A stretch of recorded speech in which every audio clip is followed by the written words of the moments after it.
வணக்கம் நேயர்களே. இன்னைக்கு நம்ம சாப்டர் 4 பார்ப்போம். பொன்னியின் செல்வன் பாகம் 1 அத்தியாயம் 4 கடம்பூர் மாளிகை. இத்தனை நேரம் இளைப்பாறி இருந்த வல்லவரையனுடைய குதிரை இப்போது நல்ல சுறுசுறுப்பையும் பெற்றிருந்தது. ஒரு நாழிகை நேரத்தில் கடம்பூர் சம்புவரையர் மாளிகை வாசலை அடைந்து விட்டது. அந்த காலத்து சோழ நாட்டு பெருங்குடி தலைவர்களில் செங்கண்ணர் சம்புவரையர் ஒருவர். அவருடைய மாளிகையின் வாசலில் ஒரு பெரிய நகரத்தின் கோட்டை வாசலை போல் இருந்தது. வாசலுக்கு இருபுறத்திலும் எழுந்த நெடும் சுவர்கள் கோட்டை சுவர்களைப் போலவே வளைந்து சென்றன. கோட்டை வாசலில் யானைகளும் குதிரைகளும் ரிஷபங்களும் அந்த மிருகங்களை எல்லாம் பிடித்து கட்டுவோரும் தீனி வைப்போரும் தண்ணீர் காட்டுவோரும் ஆங்காங்கு தீவர்த்தி தூக்கி பிடித்து வெளிச்சம் போடுவோரும் தீவர்த்திகளுக்கு எண்ணெய் விடுவோருமாக ஒரே கோலாகலமாய் இருந்தது. இதையெல்லாம் பார்த்த வல்லவரையனின் உள்ளத்தில் சிறிது தயக்கமும் துணுக்கமும் ஏற்பட்டன. ஏதோ இங்கே பெரிய விசேஷம் ஒன்று நடைபெறுகிறது. அந்த சமயத்தில் நாம் இங்கு வந்து சேர்ந்தோமே என்று எண்ணினான். நடக்கும் விசேஷம் என்னவென்பதை பார்த்து தெரிந்து கொள்ளும் ஆவலும் ஒரு பக்கம் பொங்கிக் கொண்டிருந்தது. கோட்டை வாசற் கதவுகள் திறந்துதான் இருந்தன. ஆனால் திறந்திருந்த வாசலில் வேல் பிடித்த வீரர்கள் சிலர் நின்று கொண்டிருந்தார்கள். அவர்களை பார்த்தால் யமகிங்கர்களே போல இருந்தது. தயங்கி நின்றால் தன்னை அவர்கள் நிறுத்தி விடுவார்கள் என்றும் தைரியமாக குதிரையை விட்டுக்கொண்டு உள்ளே போவதுதான் உசிதம் என்றும் அந்த வீரவாலிபன் எண்ணினான். அந்த எண்ணத்தை உடனே காரியத்தில் நிறைவேற்றினான். ஆனால் என்ன ஏமாற்றம்! குதிரை கோட்டை வாசலை அணுகியதும் வேல் பிடித்த வீரர்கள் இருவர் தங்கள் வேல்களை குறுக்கே நிறுத்தி வழிமறித்தார்கள். இன்னும் 4 பேர் வந்து குதிரையின் தலைக்கயிற்றை பிடித்துக் கொண்டார்கள். அவர்களில் ஒருவன் வந்தியத்தேவனை உற்று பார்த்தான். இன்னொருவன் தீவர்த்தி கொண்டு வந்து உயர தூக்கி முகத்துக்கு நேரே பிடித்தான். வல்லவரையன் முகத்தில் கோபம் குதிக்க, இதுதான் உங்கள் ஊர் வழக்கமா? வந்த விருந்தாளிகளை வாசலிலேயே தடுத்து நிறுத்துவது என்றான். நீ யார் தம்பி இவ்வளவு துடுக்காக பேசுகிறாய்? எந்த ஊர் என்றான் வாசற்காவலன். என் ஊரும் பேருமா கேட்கிறாய்? வானகப்பாடி நாட்டு திருவல்லம் என் ஊர். என்னுடைய குலத்து முன்னோர்களின் பெயர்களை ஒரு காலத்தில் உங்கள் நாட்டு வீரர்கள் தங்கள் மார்பில் எழுதி கொண்டு பெருமை அடைந்தார்கள். என் பெயர் வல்லவரையன் வந்தியத்தேவன். தெரிந்ததா என்றான். இவ்வளவையும் சொல்வதற்கு ஒரு கட்டியக்காரனையும் கூட அழைத்து வருவதுதானே என்றான் காவலர்களில் ஒருவன். இதை கேட்ட மற்றவர்கள் சிரித்தார்கள். நீ யாராயிருந்தாலும் இனி உள்ளே போக முடியாது. இன்றைக்கு வரவேண்டிய விருந்தாளிகள் எல்லாம் வந்தாகிவிட்டது. இனிமேல் யாரையும் விட வேண்டாம் என்று எஜமானின் கட்டளை என்றான் காவலர் தலைவன். ஏதோ வாக்குவாதம் நடக்கிறதை பார்த்து கோட்டைக்குள்ளே சற்று தூரத்தில் நின்ற சில வீரர்கள் அருகில் வந்தார்கள். அவர்களில் ஒருவன், அடே, நாம் அங்கே திருவிழா கூட்டத்தில் விரட்டி அடித்தோமே, அந்த குருதை போல இருக்கிறதடா என்றான். இன்னொருவன், கழுதை என்று சொல்லடா என்றான். கழுதை மேல் உட்கார்ந்திருக்கிறவன் என்ன விரைப்பாக உட்கார்ந்திருக்கிறான் பாரடா என்றான் மற்றொருவன். வல்லவரையன் காதில் இந்த சொற்கள் விழுந்தன. அவன் மனதிற்குள், எண்ணத்திற்கு வீண் வம்பு, திரும்பி போய்விடலாமா, அல்லது இளவரசர் ஆதித்த கரிகாலரின் முத்திரை பதித்த இலச்சினையை இவர்களிடம் காட்டிவிட்டு உள்ளே போகலாமா என்ற யோசனை தோன்றி இருந்தது. வடதிசை படையின் மாதண்ட நாயகராகிய இளவரசின் இலச்சினையை பார்த்துவிட்டு தன்னை தடுக்க கூறியவர்கள் வடபெண்ணையிலிருந்து குமரிமுனை வரையில் யாரும் கிடையாது அல்லவா?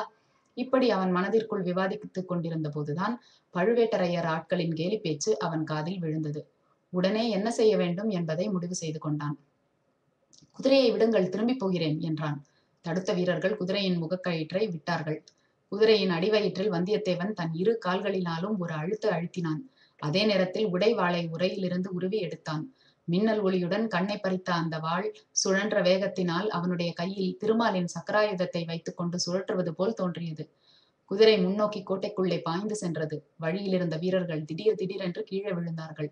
வேல்கள் சடசடவென்று அடித்துக் கொண்டு விழுந்தன. வம்பு பேசிய பழுவூர் வீரர்களின் பேரில் குதிரை பாய்ந்தது. இந்த மின்னல் தாக்குதலை சிறிதும் எதிர்பாராத வீரர்கள் நாற்புறமும் சிதறிச் சென்றார்கள். இதற்குள் வேறு பல காரியங்கள் நிகழ்ந்துவிட்டன. கோட்டை கதவுகள் தடால் தடால் என்று சாத்தப்பட்டன. பிடி பிடி என்று கூக்குரல்கள் எழுந்தன. வேல்களும் வாள்களும் உயர்ந்து கிளாங் கிளாங் என்று ஒலித்தன. திடீரென்று அபாயம் அறிவிக்கும் முரசு டடம் டடம் என்று முழங்கிற்று. வந்தியத்தேவன் குதிரையை சுற்றிலும் வீரர்கள் வந்து சூழ்ந்து கொண்டார்கள். 20, 30, 50 பேருக்கு மேலேயே இருக்கும். குதிரையின் மேலிருந்த வந்தியத்தேவன் பாய்ந்து தரையில் குதித்தான். கையில் இருந்த வாளை சுழற்றி கொண்டே, கந்தமாறா கந்தமாறா, உன் ஆட்கள் என்னை கொல்லுகிறார்கள் என்று கத்தினான். இதை கேட்டதும் அவனை சூழ்ந்திருந்த வீரர்கள் திடுக்கிட்டு சிறிது தயங்கி விலகி நின்றார்கள். அச்சமயம் மாளிகையின் மேல் மாட முகப்பிலிருந்து, அங்கே என்ன கூச்சல், நிறுத்துங்கள் என்று ஒரு இடிமுழக்குரல் கேட்டது. அந்த குரல் கேட்ட இடத்தில் 7-8 பேர் நின்று கீழே நடப்பதை பார்த்து கொண்டிருந்தனர். எஜமான், யாரோ ஒரு ஆள் காவலை மீறி புகுந்து விட்டான்.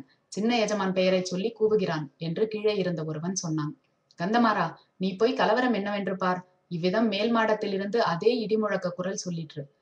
அந்த குரலுக்கு உடையவர்தான் செங்கண்ணர் சம்புவரையர் போலும் என்று வந்தியத்தேவன் எண்ணினான். அவனும் அவனைச் சுற்றி நின்ற வீரர்களும் சிறிது நேரம் அப்படியே நின்று கொண்டிருந்தார்கள். இங்கே என்ன ஆர்ப்பாட்டம் என்று ஒரு இளம் குரல் கேட்டது. அந்த குரல் கேட்ட இடத்தில் நின்றவர்கள் விலகிக் கொண்டு வழி ஏற்படுத்தினார்கள். வாலிபன் ஒருவன் அந்த வழியாக விரைந்து வந்தான். கையில் பிடித்த கத்தியை லேசாக சுழற்றி கொண்டு சூரசம்மாரம் செய்த சுப்பிரமணியரை போல் நின்ற வந்தியத்தேவனை ஒரு கணம் வியப்புடன் நோக்கினான். வல்லவா, என் அருமை நண்பா, உண்மையாகவே நீதானா என்று உணர்ச்சி ததும்ப கூவிக்கொண்டு ஓடிச் சென்று வல்லவரையனை அந்த இளைஞன் கட்டி தழுவிக்கொண்டான். கந்தமாறா, நீ படித்து படித்து பல தடவை சொன்னாயே என்று உன் வீட்டுக்கு வந்தேன். வந்த இடத்தில் எனக்கு இத்தகைய வீர வரவேற்பு கிடைத்தது என்று வந்தியத்தேவன் தன்னை சுற்றி நின்றவர்களை சுட்டிக்காட்டினான். அவர்களை பார்த்து, சீ முட்டாள்களே, போங்கடா, உங்கள் அறிவு உலக்கை கொழுந்துதான் என்றான் கந்தமாறன். கந்தமாறன் வந்தியத்தேவனின் கையை பிடித்து பரபரவென்று இழுத்து கொண்டு போனான். அவனுடைய கால்கள் தரையில் நில்லாமல் குதித்து கொண்டே இருந்தன. அவனுடைய உள்ளமும் துள்ளி குதித்தது.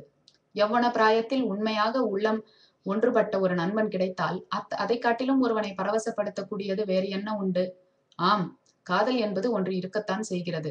ஆனால் காதலில் இன்பமும் குதூகலமும் எத்தனை உண்டோ அதைவிட அதிகமான துன்பமும் வேதனையும் உண்டு. யவ்வனத்து சிநேக குதூகலத்திலோ துன்பத்தின் நிழல் கூட விழுவதில்லை. ஒரே ஆனந்தமயமான இதய பரவசம்தான். போகிற போக்கில் வல்லவரையன், கந்தமாறா, இன்றைக்கு என்ன இங்கே தடபுடலாய் இருக்கிறது? இவ்வளவு கட்டுக்காவல் எல்லாம் எதற்காக என்றான். இன்றைக்கு இங்கே என்ன விசேஷம் என்பதை பற்றி அப்புறம் விவரமாக சொல்கிறேன். நீயும் நானும் பெண்ணையாற்றங்கரை பாசறையில் தங்கியிருந்த போது பழுவேட்டரையரை பார்க்க வேண்டும், மழவரையரை பார்க்க வேண்டும், அவரை பார்க்க வேண்டும், இவரை பார்க்க வேண்டும் என்று சொல்வாயே, அந்த அவர், இவர், சுவர் எல்லாரையும் இன்றைக்கு இங்கேயே நீ பார்த்து விடலாம் என்றான் கந்தமாறன். பிறகு விருந்தாளிகள் அமர்ந்திருந்த மாளிகை மேல் மாடத்துக்கு வல்லவரையனை கந்தமாறன் அழைத்துச் சென்றான். முதலில் தன் தந்தையாகிய சம்புவரையரிடம் கொண்டு போய் நிறுத்தி, அப்பா, என் தோழன் வானர் குலத்து வந்தியத்தேவனை பற்றி அடிக்கடி தங்களிடம் சொல்லிக் கொண்டிருப்பேனே, அவன் இவன்தான் என்றான். வந்தியத்தேவன் பெரியவரை கும்பிட்டு வணங்கினான். வரையர் அவ்வளவாக மகிழ்ச்சி அடைந்ததாக தோன்றவில்லை. அப்படியா? கீழரண்மனை வாசலில் அவ்வளவு கலவரம் செய்தவன் இவன்தானா என்று கேட்டார். கலவரத்துக்கு காரணம் என் தோழன் அல்ல, வாசல் காப்பதற்கு நாம் அமர்த்தி இருக்கும் மூடர்கள் என்றான் கந்தமாறன். இருந்தாலும் இன்றைய தினம் பார்த்து, அதுவும் இருட்டி அரை ஜாமத்திற்கு பிறகு இவன் இவ்வளவு ஆர்ப்பாட்டத்துடன் வந்திருக்க வேண்டியதில்லை என்றார் சம்புவரையர். கந்தமாறவேலின் முகம் சுருங்கிற்று. மேலும் தந்தையுடன் வாதமிட அவன் விரும்பவில்லை. வந்தியத்தேவனை அப்பால் அழைத்துச் சென்றான். வந்திருந்த விருந்தாளிகளுக்கு மத்தியில் நடுநாயகமாக ஓர் உயர்ந்த பீடத்தில் அமர்ந்திருந்த பழுவேட்டரையரிடம் அழைத்து போய், மாமா, இவன் என் ஆருயிர் நண்பன் வந்தியத்தேவன், வான பேரரசர் குலத்தவன். இவனும் நானும் வடபெண்ணைக்கரை பாசறையில் எல்லை காவல் புரிந்து கொண்டிருந்தோம். அப்பொழுதெல்லாம் வீராதி வீரர் பெரிய பழுவேட்டரை பார்க்க வேண்டும் என்று ஓயாது சொல்லிக் கொண்டிருப்பான். பழுவேட்டரையர் திருமேனியில் 64 போர்க்காயங்கள் இருப்பது உண்மைதானா என்று கேட்டுக்கொண்டிருப்பான். ஒரு நாள் நீயே எண்ணி பார்த்துக்கொள் என்று நான் சொல்வேன் என்றான். பழுவேட்டரையர் சுருங்கிய முகத்துடன், அப்படியா தம்பி, நீயே எண்ணி பார்த்தால் ஒழிய நம்ப மாட்டாயோ? அவ்வளவு அவநம்பிக்கையா உனக்கு? வானர் குலத்தை காட்டிலும் வேறு குலத்தில் வீரம் இருக்க முடியுமா என்ற சந்தேகமா என்றார். தோழர்கள் இருவருமே திடுக்கிட்டு போனார்கள். தோத்திரமாக சொன்னதை இப்படி இவர் குதர்க்கமாக எடுத்துக்கொள்வார் என்று எதிர்பார்க்கவில்லை. வந்தியத்தேவனுடைய மனத்தில் எரிச்சல் குமரியது. ஆயினும் வெளியில் காட்டிக்கொள்ளாமல், ஐயா, பழுவேட்டரையர் குலத்தின் வீரப்புகழ் குமரிமுனையிலிருந்து இமயம் வரையில் பரவியிருக்கிறது. அதை பற்றி சந்தேகிப்பதற்கு நான் யார் என்று பணிவுடன் சொன்னான். நல்ல மறுமொழி, கெட்டிக்கார பிள்ளை என்றார் பழுவேட்டரையர். இந்த மட்டில் பிழைத்தோம் என்று வாலிபர்கள் இருவரும் அங்கிருந்து வெளியேறினார்கள். அப்போது சம்புவரையர் தமது மகனை அழைத்து காதோடு, உன் தோழனுக்கு சீக்கிரம் உணவளித்து எங்கேயாவது ஒரு தனி இடத்தில் படுக்கச் சொல்லு. நீண்ட பிரயாணம் செய்து களைத்து போயிருக்கிறான் என்றார். மாரவேல் கோபத்துடன் தலையை அசைத்துவிட்டு போனான். பிறகு மாரவேல் வந்தியத்தேவனை அந்தப்புரத்துக்கு அழைத்துச் சென்றான். அங்கே பெண்கள் பலர் இருந்தார்கள்.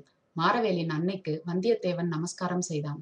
அவளுக்கு பின்னால் கூச்சத்துடன் மறைந்திருக்கும் பெண்தான் கந்தமாறனின் சகோதரியாய் இருக்க வேண்டும் என்று ஊகித்துக் கொண்டான். தங்கச்சியை பற்றி மாரவேல் பல தடவை சொன்னதில் ஏதேதோ கற்பனை செய்து கொண்டிருந்தான் வந்தியத்தேவன். இப்போது ஒருவாறு ஏமாற்றமே அடைந்தான். அந்த பெண்களின் கூட்டத்திலே பழுவேட்டரையருடன் பல்லக்கில் வந்த மாது யாராக இருக்கலாம் என்பதை அறிய வந்தியத்தேவனுடைய கண்கள் தேடி அலைந்தன. 4வது சாப்டர் இதோட முடிஞ்சிருச்சு. நாளைக்கு நம்ம அத்தியாயம் 5 பார்ப்போம். வணக்கம் நேயர்களே.